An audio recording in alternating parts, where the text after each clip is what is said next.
Amém? Graças a Deus. Abra sua Bíblia no livro de 1 Pedro. Hoje queremos compartilhar a palavra, a extensão da pregação. Aleluias.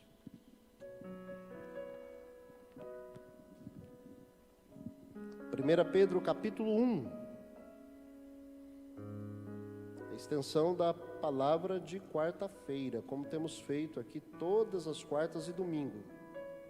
Talvez alguém diga assim, então não vou vir na quarta, a pregação é a mesma, domingo não é a mesma, é a continuação, complementação, tá bom?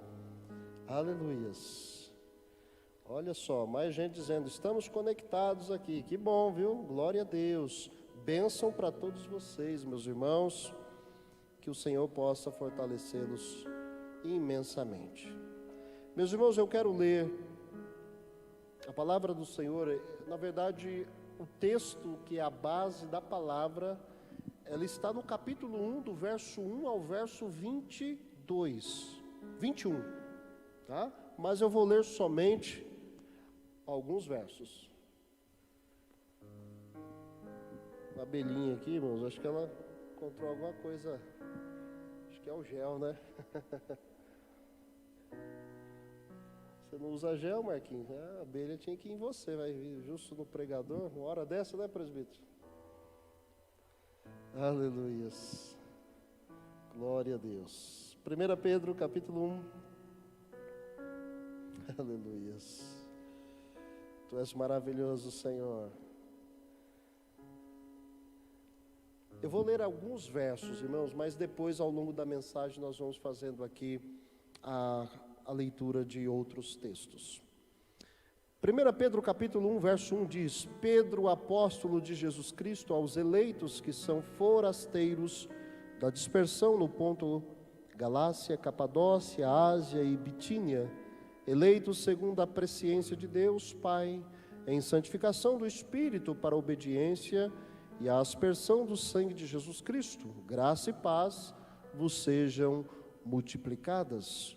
Bendito Deus e Pai de nosso Senhor Jesus Cristo, que segundo a sua muita misericórdia, nos regenerou para uma viva esperança, mediante a ressurreição de Jesus Cristo dentre os mortos, para uma herança incorruptível, sem mácula, imarcessível, reservada nos céus para vós outros, e que sois guardados pelo poder de Deus mediante a fé, para a salvação preparada para revelar-se no último tempo.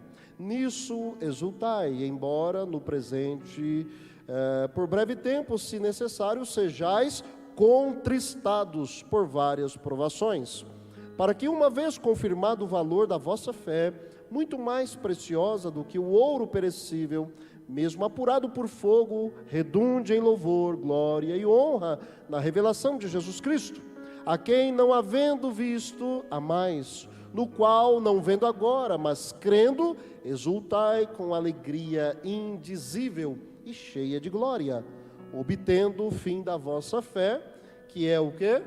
A salvação da vossa alma. Agora o verso 13, mesmo capítulo 1 de 1 Pedro diz: Por isso, cingindo o vosso entendimento, sede sóbrios e esperai inteiramente na graça que vos está sendo trazida na revelação de Jesus Cristo. Como filhos da obediência, não vos amoldeis às paixões que tinhais anteriormente na vossa ignorância. Pelo contrário, segundo é santo aquele que vos chamou, tornai-vos santos também vós mesmos em tudo o vosso procedimento, porque escrito está: sede santos, porque eu sou santo.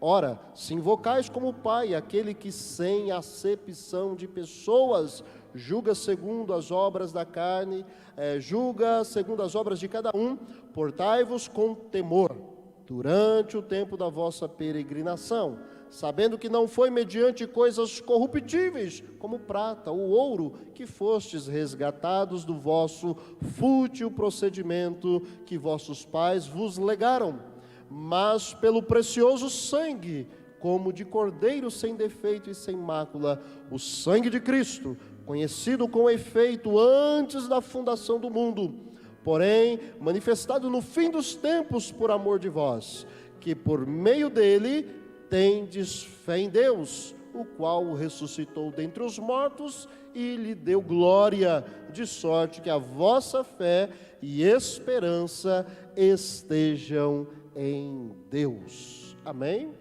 Quero que você já grave aí esta frase, que a vossa fé, que você possa dizer, a minha fé e a minha esperança esteja em Deus. Amém?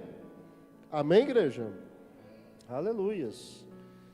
Glória a Deus. Está sufocante aí a máscara? Tá, irmãos? Logo vai passar, né? Não é fácil, não. Meus queridos, o tema que nós estamos desenvolvendo ao longo de algum tempo é enxergando soluções para a vida, e para isso nós compreendemos que existem inúmeras competências. E essas competências são ferramentas a serviço da mente. Então, quando você diz que você vai enxergar a solução para a vida, não é com esses olhos, mas é com sua mente. E estamos falando de inúmeras ferramentas aqui, e hoje eu quero reforçar a ferramenta denominada de competência de manter o ânimo, ou melhor, de manter o bom ânimo. E eu quero acrescentar aqui a seguinte colocação: a extensão da fé. Então o tema de hoje é: a competência de manter o bom ânimo é a extensão da fé.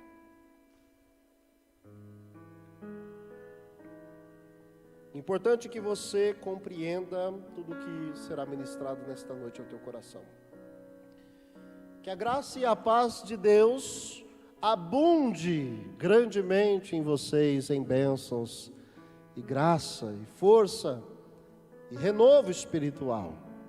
Que você nesta noite compreenda que a palavra de Deus, ela vai te reforçar, te alicerçar, para que você se mantenha firme até o dia do Senhor.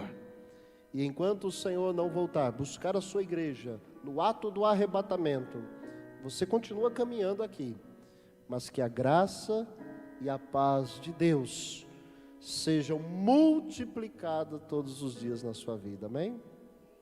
Amanhã e todos os demais dias. Como uma introdução a esta mensagem, ouvimos que manter o bom ânimo também é uma ferramenta a serviço da mente, para ser possível alcançarmos soluções para a vida.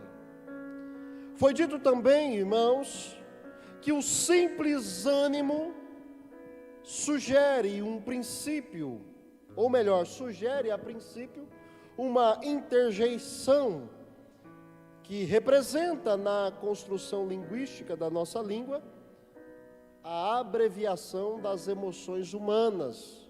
Foi dito aqui, por exemplo, ai é uma expressão de dor. Ufa, uma expressão de alívio. E tenha bom ânimo, é uma expressão de encorajamento. Mas esta competência não se resume a esta simples explicação linguística. Ainda foram enumerados aqui para nós na quarta-feira algumas condições para a existência do ânimo, mas eu não vou citá-las, porque é importante que você, se não assistiu, volte lá e assiste. Quais são as condições para a existência do ânimo? Não vou reprisar isso. Mas aqui eu penso que nós não podemos simplesmente reduzir a ideia de bom ânimo à ideia de um aspecto linguístico. Não. O ânimo, ele tem que ser resultado da ação de fé. Amém? Seu ânimo tem que ser resultado da ação de fé. A fé que supera, irmãos, a condição intelectual. É uma fé que vai além da aceitação das verdades, porque muitas vezes nós aceitamos como verdadeiro a proposição das Escrituras. Muitas pessoas defendem a teologia intelectual. Eu só acredito no que está escrito. Mas muitas das vezes, irmãos, se prende à intelectualização da Bíblia, mas não dá sequência ao que chamamos de receber essas verdades na vida. Não basta só acreditar que elas são verdadeiras, eu tenho que recepcioná-las na minha vida, e recepcioná-las de tal forma que elas sejam o quê? Mantenedoras dos princípios e das diretrizes da minha vida. Não basta só intelectualizar a Bíblia, citar reformadores, citar trechos de livros intelectuais, de biografias de reformadores. Não basta isso, não basta fazer menção de verdades, até cheias de utopias religiosas. Nós precisamos viver isso na nossa vida, e tem uma maneira muito boa de viver isso. Quando lá em Romanos capítulo 10, verso 9, Paulo diz aos romanos: com a boca confessa, mas com o coração se crê, amém? Para a salvação, aleluias. Então, se você quer ter bom ânimo, eu creio que a palavra de Deus é poderosa, amém? É viva e eficaz, mais penetrante que espada alguma de dois gumes.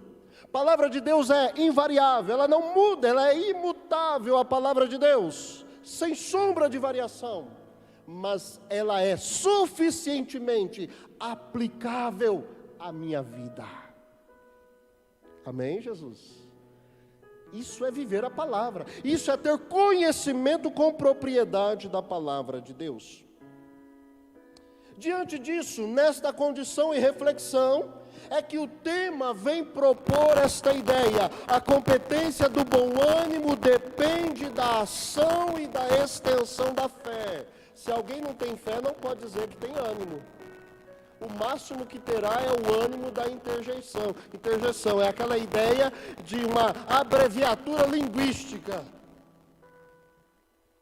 Mas em 1 Pedro capítulo 1, eu tenho aqui com vocês pelo menos 4 versículos que falam de fé. Primeiro deles, queria que você acompanhasse na sua Bíblia, é o verso 5, que diz que sois guardados pelo poder de Deus mediante a fé. Alguém já leu que o escudo se chama fé? Quem já leu? Cingi-vos, pois, da armadura de Deus. Quantos já leram isso? Já leram? Onde está escrito? Isso. Quais são os requisitos da armadura? Ó, eu aponto, você fala.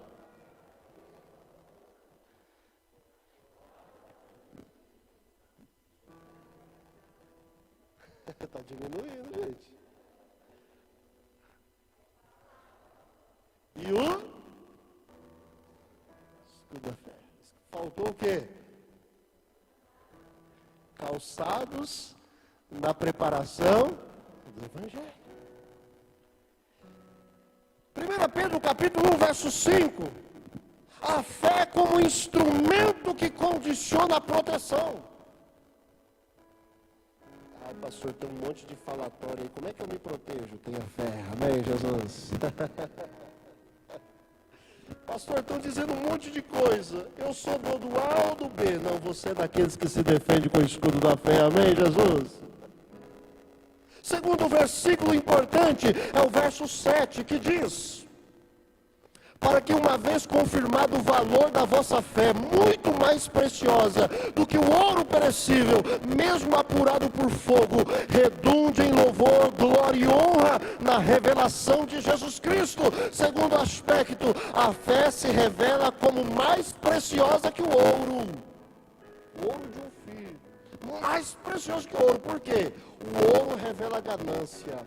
O ouro revela necessidades, o ouro revela busca por interesses humanos, mas a fé revela Jesus Cristo, Rei dos Reis e Senhor dos Senhores.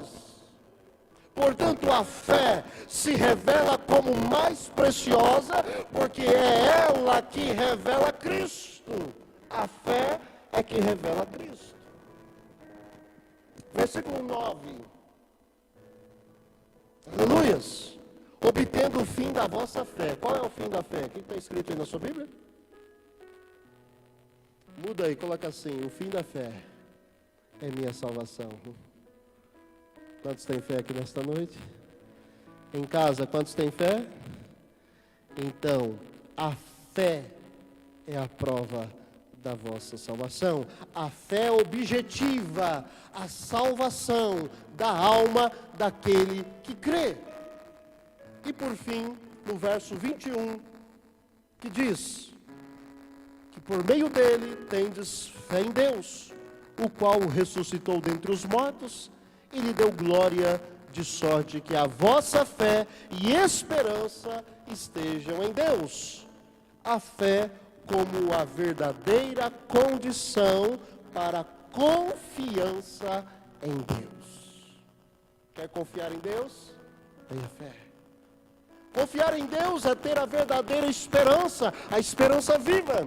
E eu quero fazer aqui algo, irmãos, interessante, uma colocação até histórica para você. Por que o apóstolo Pedro escreveu a primeira epístola a esses irmãos, da qual ele diz, os eleitos que são forasteiros? Primeiramente, você precisa entender que neste texto bíblico, os eleitos aqui são os chamados cristãos perseguidos e por certo momento e condição até confusos. Mas esses cristãos receberam a seguinte verdade de Pedro.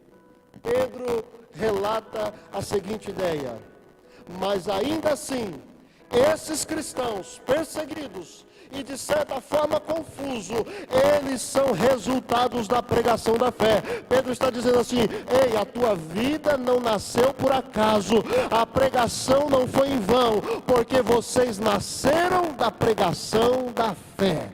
Então, hoje eu posso também dizer isso: você precisa se consolar, porque você é resultado de uma pregação que vem da fé. Amém? Você está aqui por religiosidade ou porque você é fruto da fé? Amém? Eu sou fruto da fé. Você é fruto da fé? Quem é fruto da fé está sendo exortado a dois propósitos. Primeiro deles, seja grato pelo privilégio de tamanha salvação. É isso que Pedro está querendo dizer. Seja grato por tamanha salvação. Seja grato pelo privilégio de tamanha salvação. Nós cristãos, irmãos, não podemos ficar de forma alguma murmurantes. Por quê? Porque nós já alcançamos algo extraordinariamente exclusivo: a salvação em Cristo Jesus, o nosso Senhor. É por isso que Jesus disse: buscai primeiramente o reino de Deus e sua justiça, e todas estas coisas vos serão acrescentadas. Cristão, glorifica ao Senhor, exalte ao Senhor e diga para Deus nesta noite: Senhor, eu fui alcançado por tamanha salvação, então todas as demais coisas são ínfimas diante daquilo que é a grandeza da tua salvação.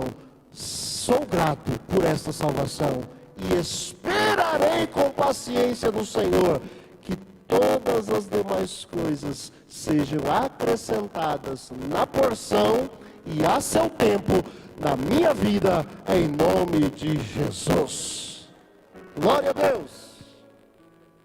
Segunda situação que eles são exortados aqui: cristãos, resultados da pregação de fé, cristãos que são gratos por tamanha salvação. Ei, você também precisa saber de uma coisa: saiba encarar os sofrimentos como seguidores de Cristo que são. Eu sou seguidor de Cristo, então eu enfrento a esta condição de discípulo. Hoje nós não vamos falar de provações de erro, nós só vamos falar dos sofrimentos que vêm das provações. Não iremos falar do sofrimento que provém de erros, não. Hoje falaremos das provações que vêm, ou do sofrimento que vem das provações. O sofrimento do seguidor de Cristo objetiva o que a fé também concentra como resultado. Sabe o que é? O seguidor de Cristo tem sua alma salva. A fé diz, você está salvo. Os sofrimentos diz, você está salvo. Por isso os sofrimentos não superarão a glória de Deus que há de por vir sobre a tua vida.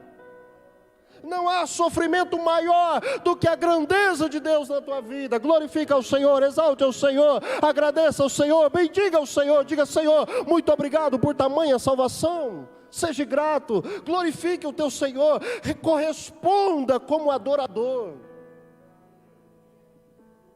Esta mensagem ela vai se desenvolver em alguns pontos importantes. O primeiro deles,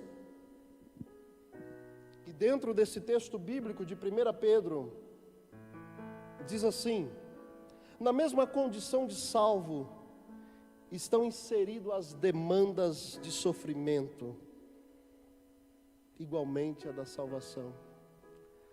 O que você espera de uma salvação? Libertação, livramento. Sim ou não? Romanos, capítulo 10, verso 13, se eu não estiver enganado, diz: pois todo aquele que invocar o nome do Senhor será salvo. Sabe o que é esse salvo? Não é morar no céu.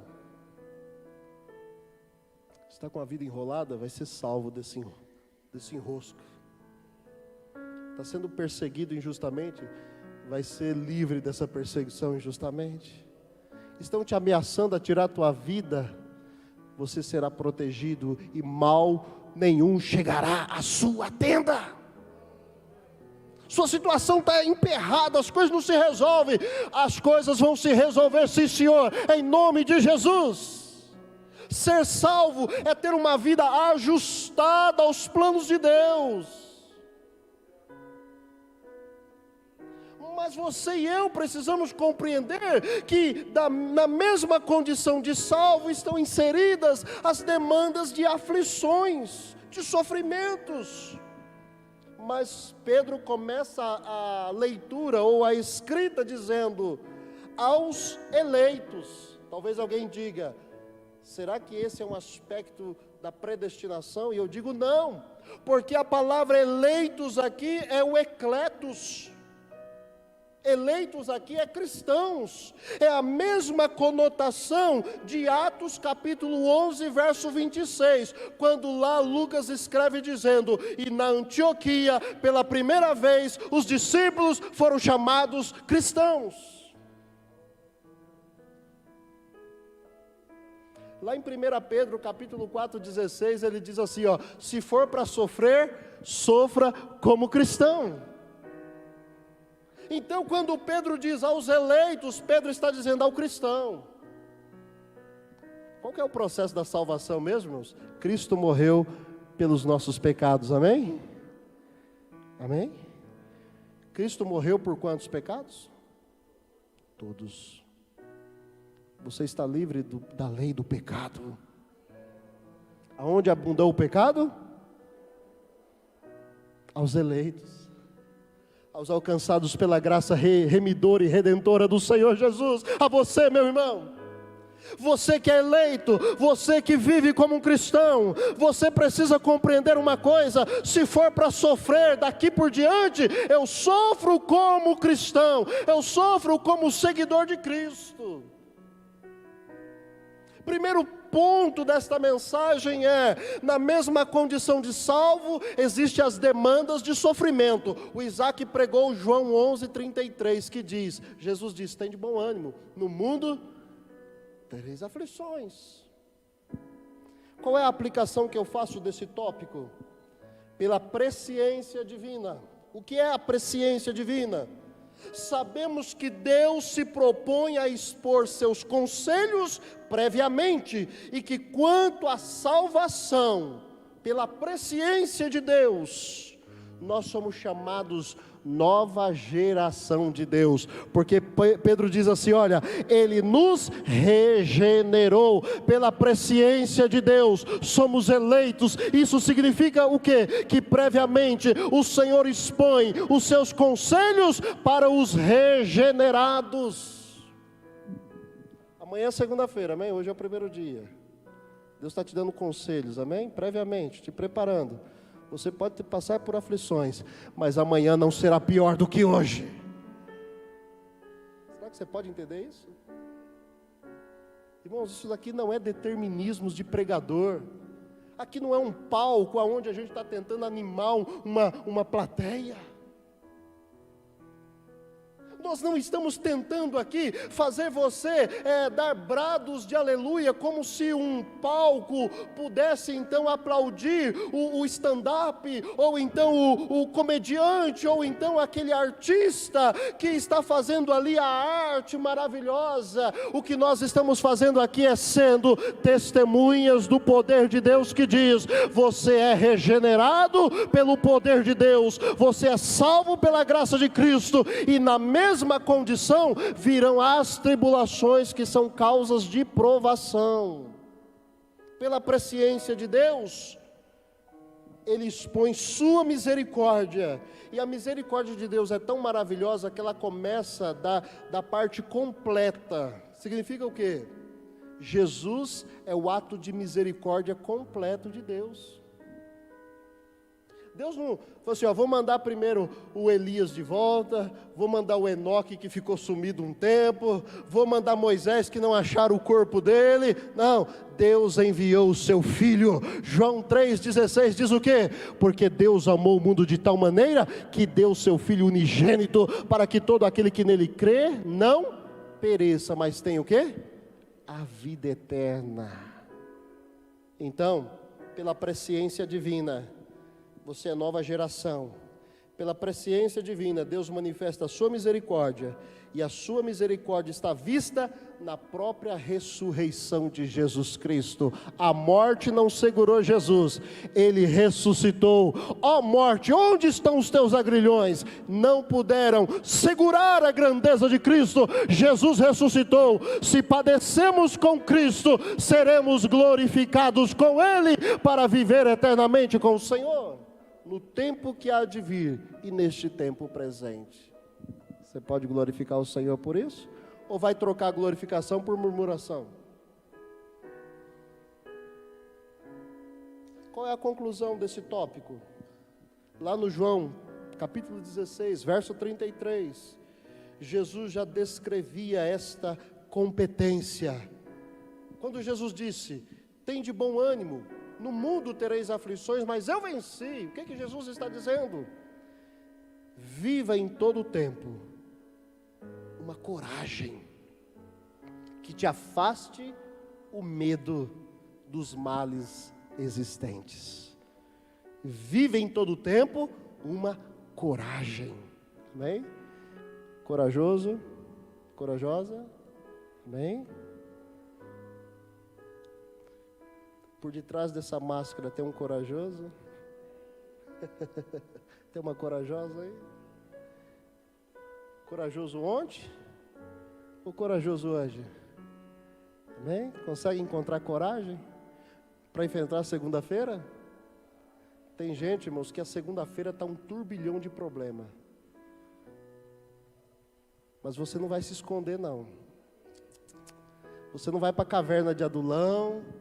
Você não vai para toca nenhuma, não. Você vai levantar a tua cabeça, você vai acordar amanhã e vai dizer assim: eu posso todas as coisas naquele que me fortalece. Aleluia!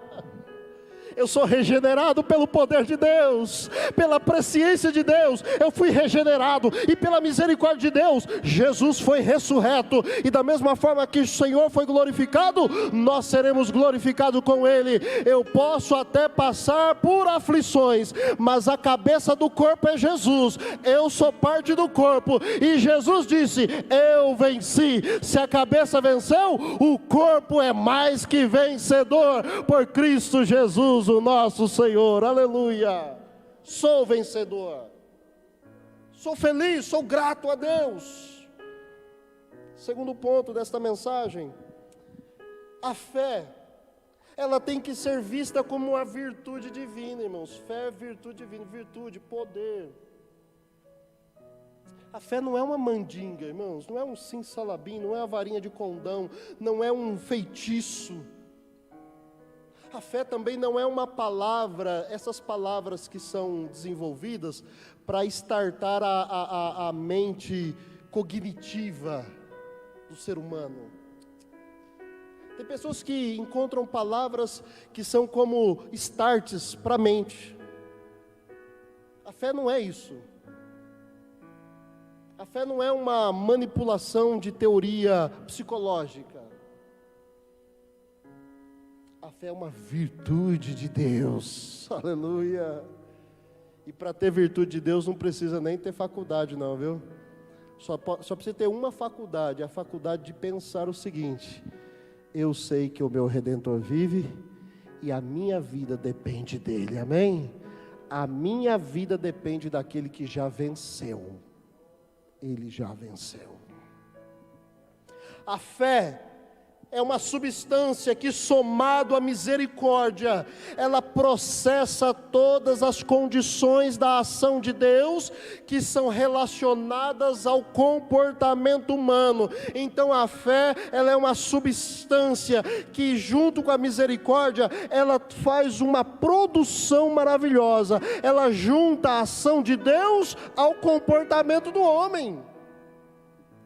Não adianta Deus fazer e eu não me comportar como alguém que crê que Deus está fazendo.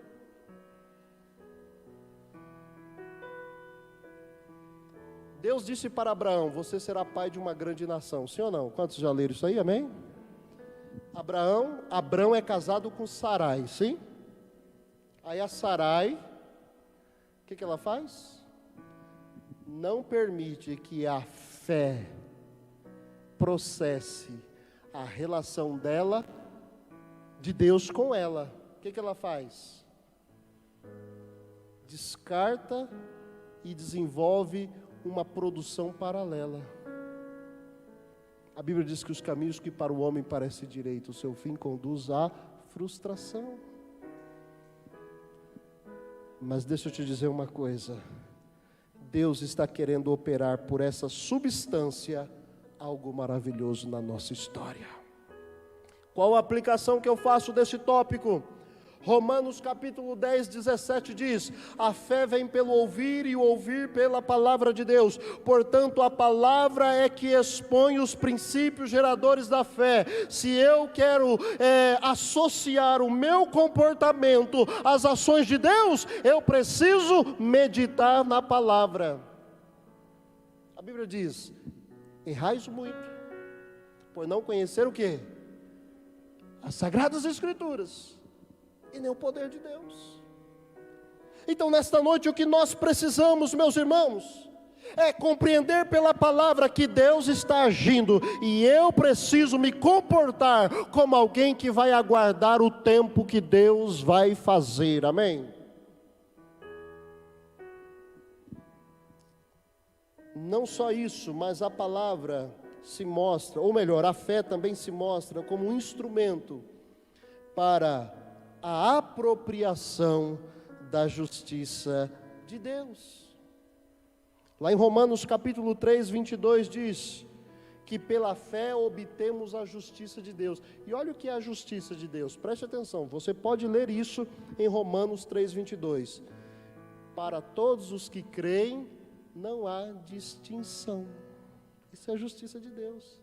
Tem uns que falam assim: eu acho que Deus faz mais para o Marquinhos do que para mim. Deus age mais na vida dele do que na minha vida. Irmãos, não há distinção. A substância é a mesma, amém? O processamento é o mesmo, a ação é a mesma, agora o comportamento é que muda. Tem muita gente afobada. Muita gente que fala para Deus: Senhor, o Senhor me ajuda? Deus fala assim: então eu vou te Quando Deus fala vou te ajudar, a pessoa já foi e fez.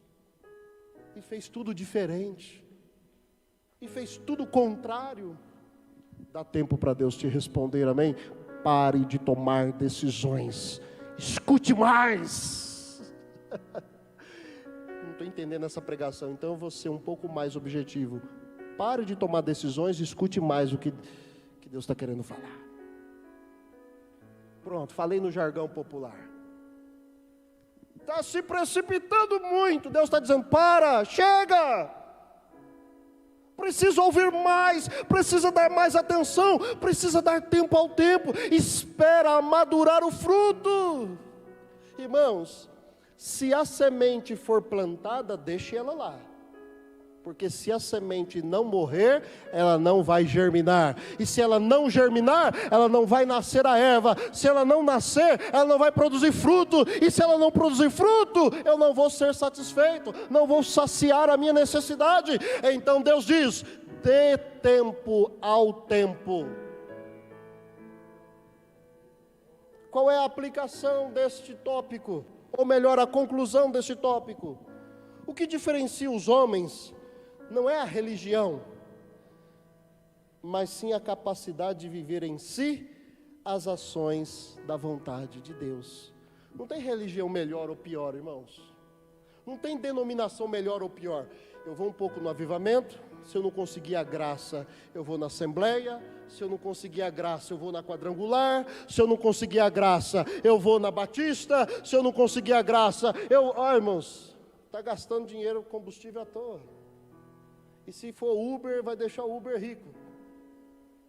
E se for a pé, vai gastar a sola de sapato. Se for de bicicleta, vai perder ela no caminho.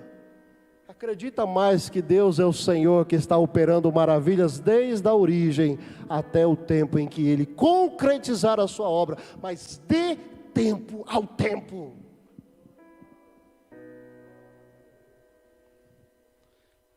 Terceiro tópico dessa mensagem. A fé se entende, ou melhor, a fé se estende. Estender é esticar, desdobrar. É um desdobramento. A fé se estende, preste atenção, da razão de acreditar para a vontade em aceitar. Onde eu estou errando na minha fé? Estou explicando aqui, presta atenção. A fé se estende da razão de acreditar e vai para a vontade em aceitar para a vida o que Deus quer. Isso é fé. Não basta crer pela razão. Eu quero ler um texto com você em Tiago, capítulo 2. Esse texto me chamou a atenção e eu quero ler com você esse texto. Palavra do Senhor ao nosso coração. Crê somente, amém? Tiago capítulo 2, verso 19, diz assim. Queria que a igreja lesse comigo. Olha porque muita gente está com a vida embaraçada e está dizendo assim, ó, o que aconteceu com a minha fé? Leia comigo, igreja, Tiago 2, 19, vamos lá? Quem encontrou aí? Vamos lá, 1, 2, 3...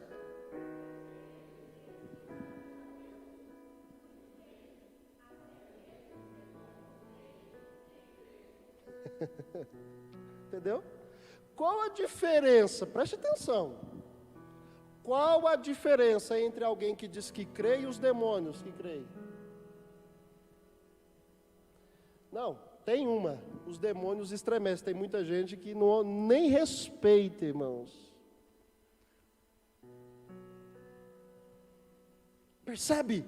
O terceiro ponto é, a fé se estende da razão de acreditar para a vontade em aceitar. Nós estamos vivendo uma teologia socializante e contextualizada, que diz o seguinte, cada um pode expor a fé da maneira que achar melhor. Não, você não tem propriedade para isso. Você não tem autoridade para fazer o que você pensa com a fé. A fé é a manifestação do poder de Deus.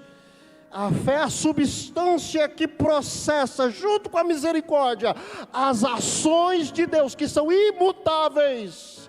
E ela se depara com o comportamento do homem. E o comportamento do homem tem que ser condizente. Sarai foi lá e fez o que não devia, se envolveu com o agir de Deus, errou, trouxe para si um problema, Se Deus falou que vai fazer, deixa Ele fazer, amém?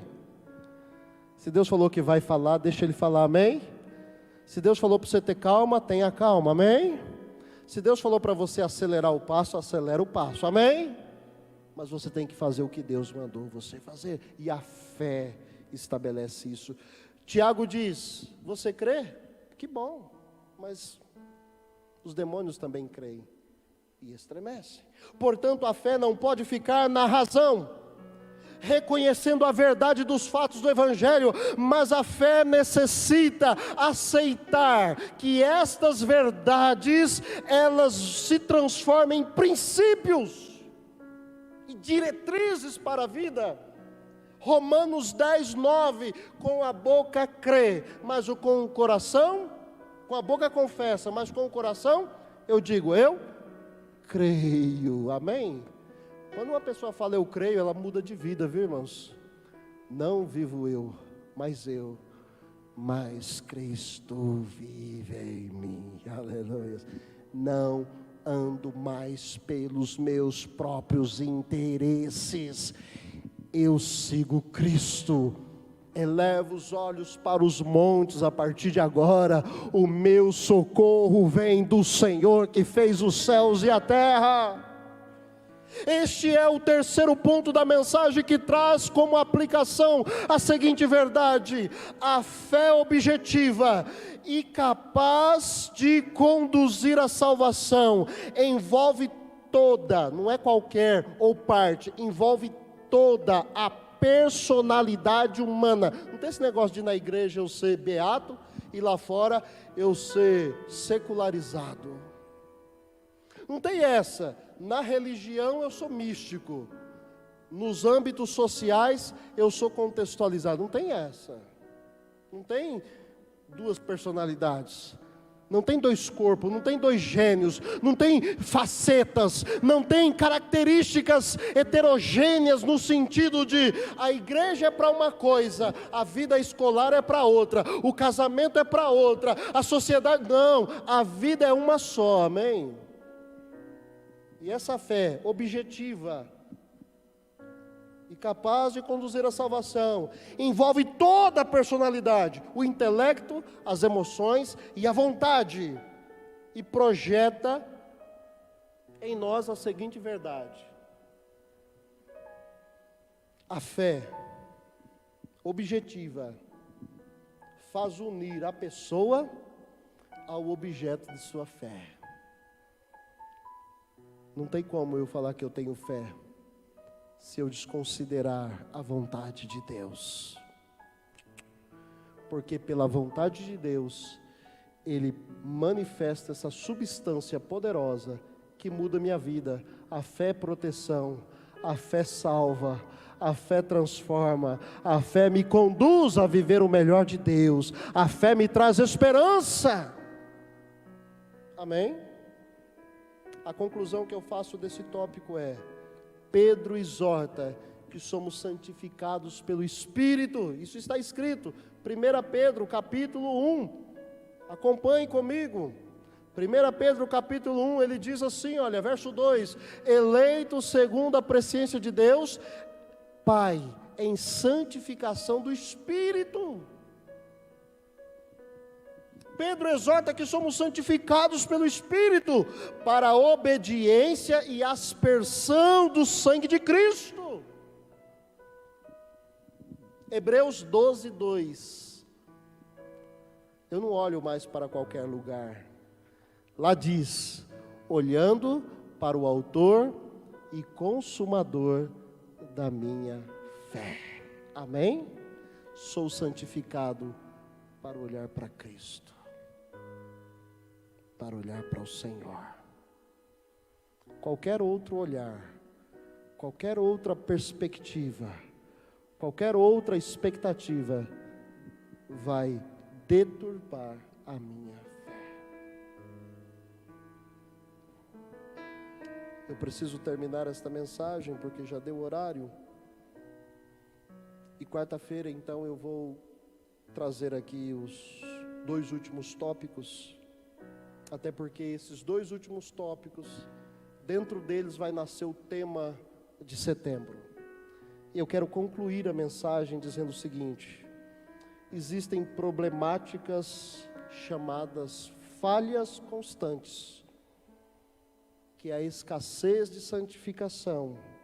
E para resolver isso, não basta o ânimo emocional. Você pergunta para a pessoa: vamos para a igreja? Não estou bem, estou sem ânimo, estou desanimado. Acho que a igreja tem que fazer alguma coisa para me animar. Não, a igreja não tem que fazer nada. A igreja não tem que fazer nada para animar ninguém. Isso aqui também não é indireta, viu, irmãos? É uma direta, objetiva.